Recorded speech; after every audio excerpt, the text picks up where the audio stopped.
Oke, selamat datang kembali di mata kuliah videografi di dalam perkuliahan online Prodi TV Film.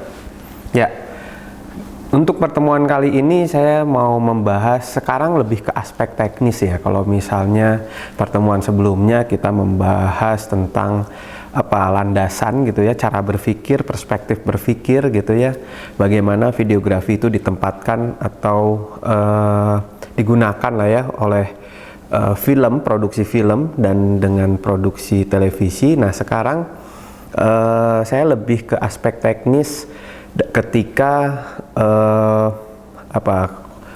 unsur videografi ini ada dalam televisi seperti itu. Dan balik lagi, kalau misalnya dalam televisi, kalau misalnya kalian masih ingat, ada 3 konsep kan ya, yang untuk mengisi program di dalam televisi.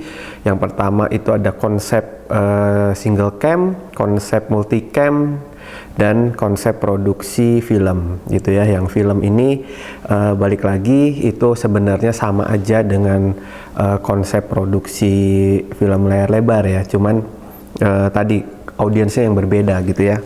Jadi agak sedikit berbeda juga ke komprehensifannya seperti itu. Tapi kalau misalnya dalam TV sendiri pada dasarnya itu ada program-program yang multicam dan ada yang single cam. Nah, untuk single cam pada dasarnya sih saya kira kalian juga sudah sering sudah lebih memungkinkan lah untuk melakukan produksi itu gitu ya. Kayak misalnya kalian bikin feature, kayak kalian misalnya bahkan unsur film pun gitu ya, itu sebenarnya masuk ke produksi yang single cam gitu ya. Cuman kalau program TV kan memang ada kekhasannya gitu ya. Yang tadi kalau misalnya program TV itu orientasinya adalah konten, yang dimana konten ini harus diorientasikan continue gitu ya, yang dimana dia akan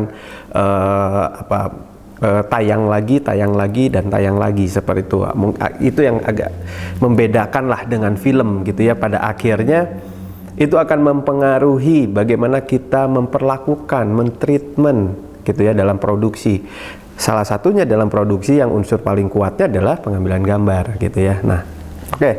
Sekarang kita masuk ke aspek yang sangat teknis gitu ya, yang saya kira ini memang agak sulit sih kalau misalnya tidak dilakukan di laboratorium gitu ya, atau di studio gitu ya, karena ini sangat berhubungan dengan alat. Nah di sini biasanya saya dilanjutkan lah gitu ya dengan proses praktikum melakukan produksi menggunakan konsep multicam. Nah seperti kita ketahui gitu ya, kita lihat di sini bahwa berbicara multicam, kalau misalnya kita merefer ke pertemuan sebelumnya, di mana multicam itu adalah produksi dengan menggunakan satu atau lebih dua atau lebih kamera gitu ya, 2 kamera atau lebih gitu ya, yang produksinya itu yang masing-masing kamera itu terintegrasi dan tersistem gitu ya. Jadi otomatis antara kamera itu harus ada integrasinya gitu ya, ada tersistemnya, harus berhubungan dan lain sebagainya. Dia tidak berdiri sendiri masing-masing kamera ini gitu. Maka otomatis kamera itu kan selalu punya line out, line in dan lain sebagainya gitu ya. Line in itu kayak misalnya mic itu kita bisa masukin pakai mic eksternal, akhirnya ada line in ke situ sehingga suara pakai kamera, mic eksternal itu bisa masuk ke kamera. Tapi banyak juga port-port yang bentuknya adalah line out, yang dimana kayak misalnya gambar dari kamera itu ketika dihubungkan menggunakan kabel akhirnya bisa keluar gambarnya misalnya entah di monitor gitu ya dan lain sebagainya. Lalu misalnya headphone, akhirnya kita bisa mendengarkan suara yang ada di kamera gitu ya, kita menggunakan headphone. Nah itu menggunakan line out gitu kan ya. Nah di sini begitu banyak pada akhirnya line out yang ada dalam kamera, khususnya kamera broadcast gitu kan ya. Tujuannya apa sih? Tujuannya tadi supaya masing-masing kamera itu bisa terintegrasi.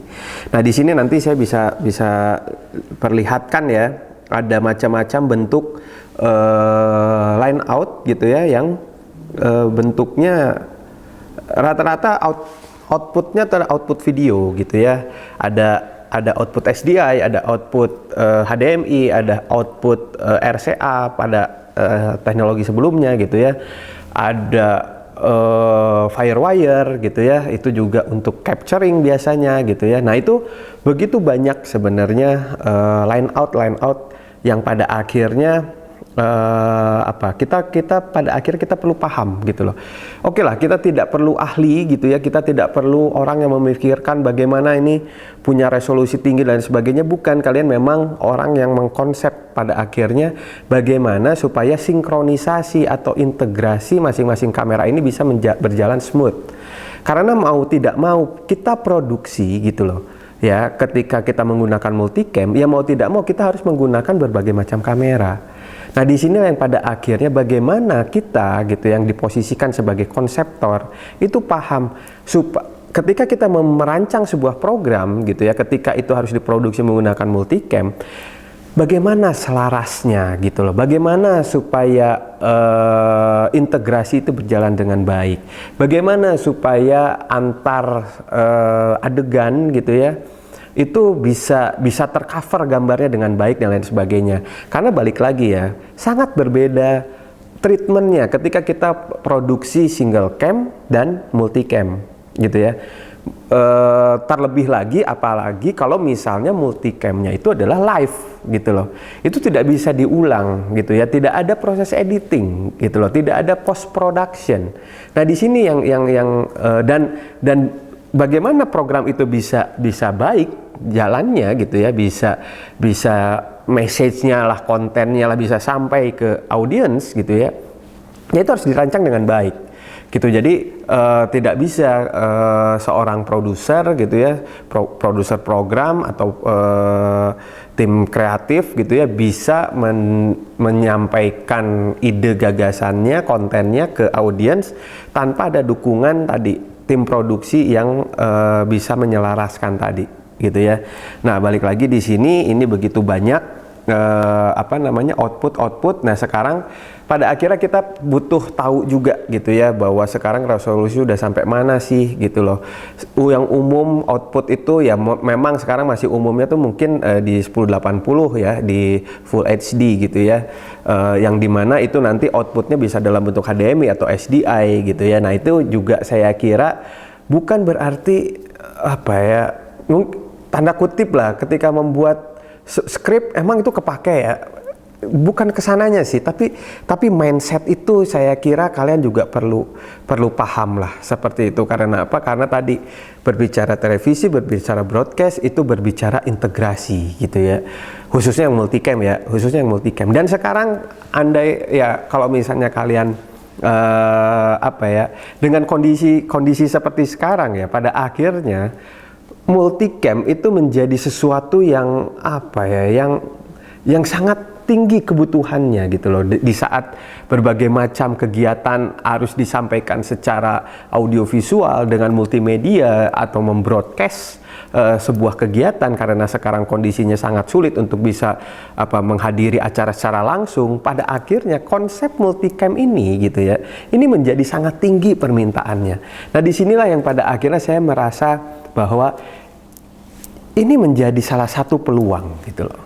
Ke depan konsep multicam itu akan menjadi lebih lebih tinggi kebutuhannya pada akhirnya, sehingga tadi pemahaman kalian terhadap konsep ini menjadi penting. Oke, di sini kalau misalnya kalian lihat di sebelah kanan gitu ya, khususnya yang kanan bawah gitu ya, itu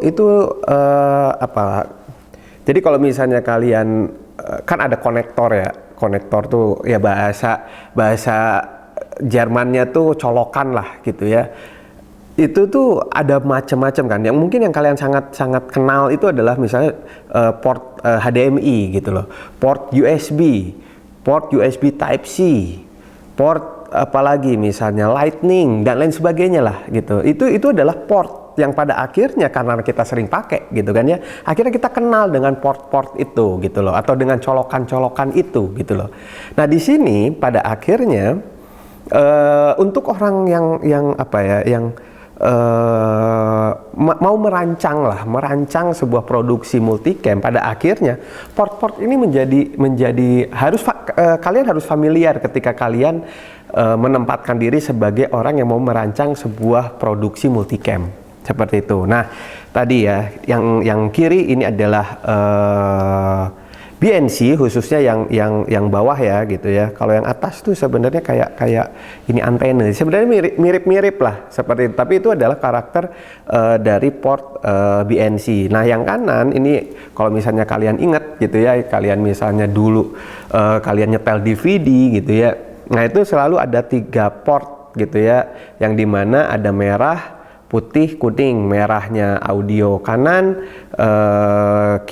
putihnya audio kiri, dan kuningnya itu adalah video gitu ya. Sehingga ketika port itu masuk ke TV gitu ya, itu akhirnya bisa keluarlah gambarnya audio dan video gitu ya. Nah, sebelum di era HDMI gitu ya, atau BNC atau SDI gitu ya, itu lebih familiar adalah menggunakan port RCA gitu ya. Nah, ini ujung-ujungnya itu adalah audiovisual gitu ya. Tadi ada audio L, ada audio R, dan ada video. Nah, itu biasanya kamera itu punya output RCA ini gitu ya, untuk bisa mengeluarkan gambar itu, entah itu nanti terkonekkan dengan apa gitu ya, itu nanti tergantung konsep produksinya seperti apa. Nah, di sini ada pengertian konektor BNC yang dimana kepanjangannya itu adalah Bayonet Nail Concealment gitu ya. Nah, ini adalah jenis umum RF yang digunakan untuk konektor kabel koaksial. Oke, ini pada akhirnya mungkin ini terlalu teknis gitu ya. Saya juga sebenarnya tidak terlalu paham apa unsur-unsur kabel itu gitu ya, tapi pada akhirnya saya berusaha untuk kenal. Jadi ibaratnya gini, ini kabel video tapi BNC itu masih belum high definition atau belum HD gitu ya. Jadi ini masih SD. Tapi ini kabel video pada dasarnya gitu ya. Ini udah jarang gitu ya, udah jarang digunakan. Mungkin ya masih sedikit lah, sangat sedikit sekarang yang menggunakan ini gitu ya. Karena sekarang sudah mulai bergeser. RCA pun sama gitu ya. Ini hanya penjelasan saja. Saya kira ini bisa dibaca oleh kalian gitu ya. Yang pada dasarnya ini adalah untuk output mengeluarkan audio dan video seperti itu. Nah, disinilah yang sekarang kita sudah mulai, gitu ya. Teknologinya kita ada di sini sekarang. Ada HDMI dan ada SDI, seperti itu.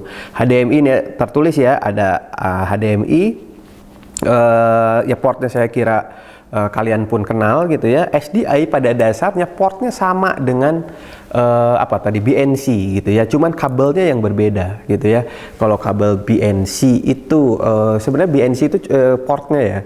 Kalau kabelnya itu adalah kayak kabel antena lah gitu ya. Nah, bedanya kalau yang digital itu kabelnya namanya SDI gitu ya.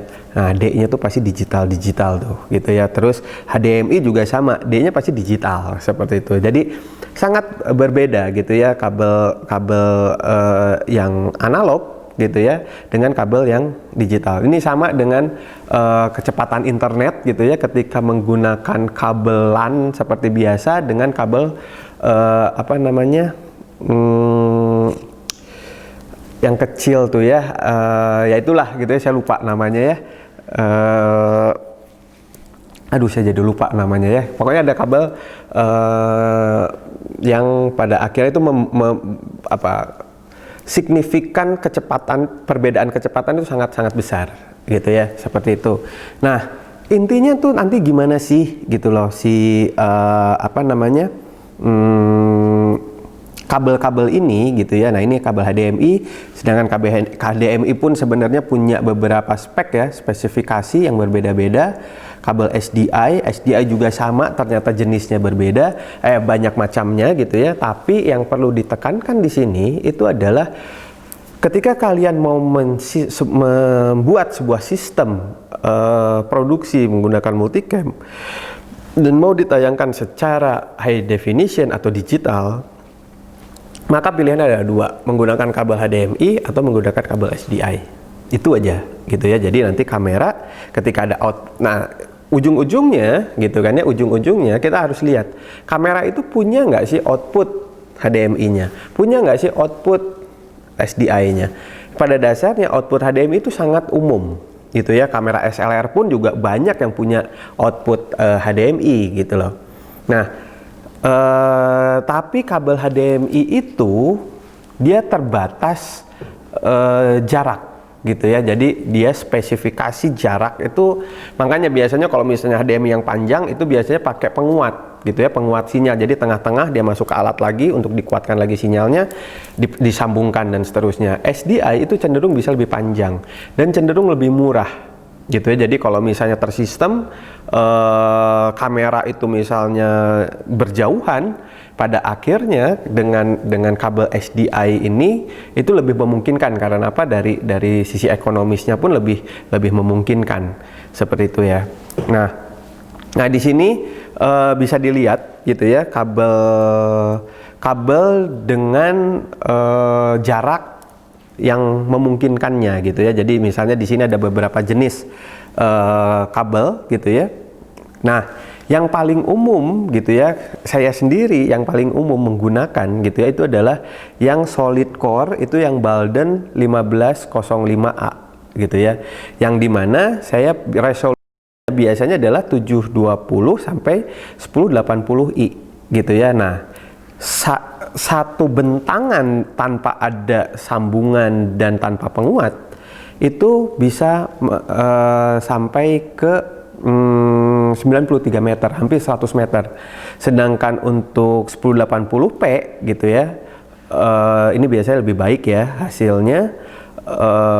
Ini bisa digunakan dengan jarak 65 meter. Di sinilah yang pada akhirnya kenapa kita perlu tahu gitu ya. Karena di satu sisi kalau saya sih memang punya pengalaman gitu ya, ketika saya harus membuat multicam di outdoor dengan kondisi jarak antara control room atau dari switcher ke kamera itu cukup jauh. Ternyata ketika terlalu jauh ternyata ada loss sinyal gitu ya, karena tadi ternyata ada jarak maksimal gitu loh antara antara switcher dengan kameranya seperti itu. Nah disinilah balik lagi gitu ya, yang saya pahami, yang saya alami gitu loh, bahwa kondisinya sekarang itu orang yang paham terhadap multicam itu masih belum banyak, khususnya ya paling orang-orang yang bekerja di stasiun TV seperti itu gitu ya.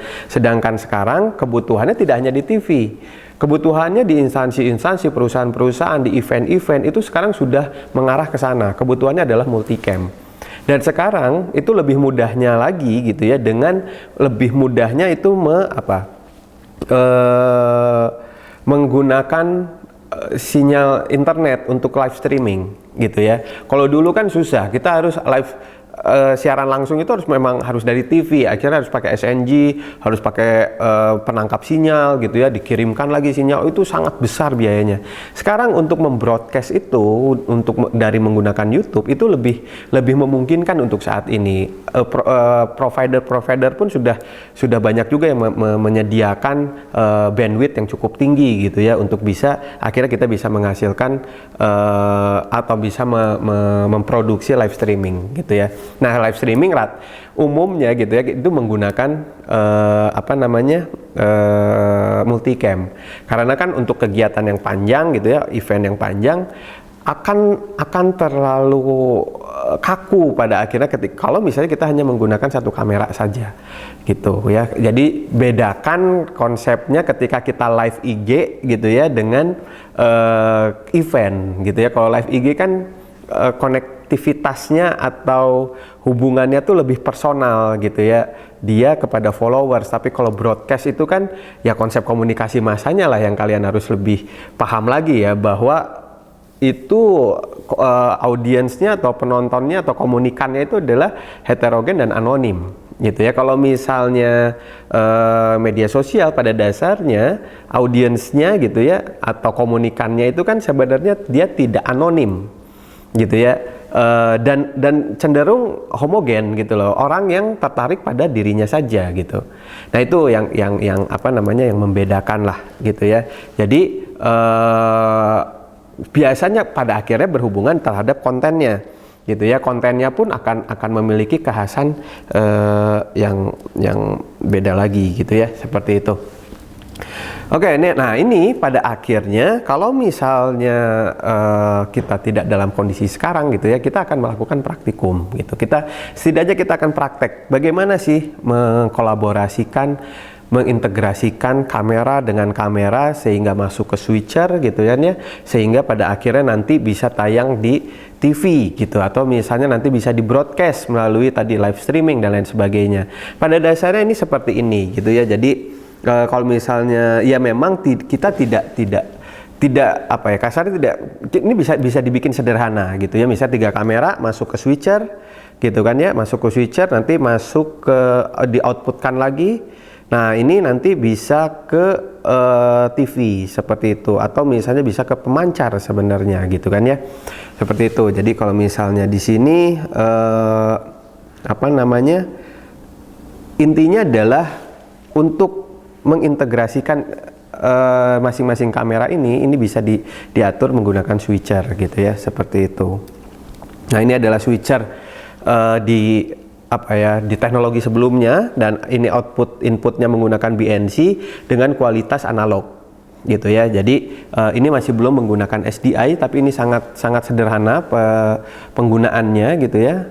Nah ini contoh-contoh sebenarnya switcher-switcher yang memang kita miliki gitu ya, yang Vcom miliki gitu. Jadi sebelum era digital kita masih menggunakan data video yang kualitasnya masih analog, masih SD 576 gitu ya untuk resolusinya. Baru masuk ke switcher yang sekarang yang sudah digital, dan switcher ini sudah bisa resolusi 1080, jadi sudah kualitas Full HD seperti itu. Dan ini bisa dilihat gitu ya input outputnya dari switchernya. Jadi intinya nanti kalau misalnya untuk bisa mengatur gambar kamera, otomatis dari kamera gambarnya harus bisa masuk switcher gitu. Nah itu otomatis ada line in di switcher dari line outnya kamera gitu kan ya. Nah switcher ini kan nggak punya monitor gitu kan ya.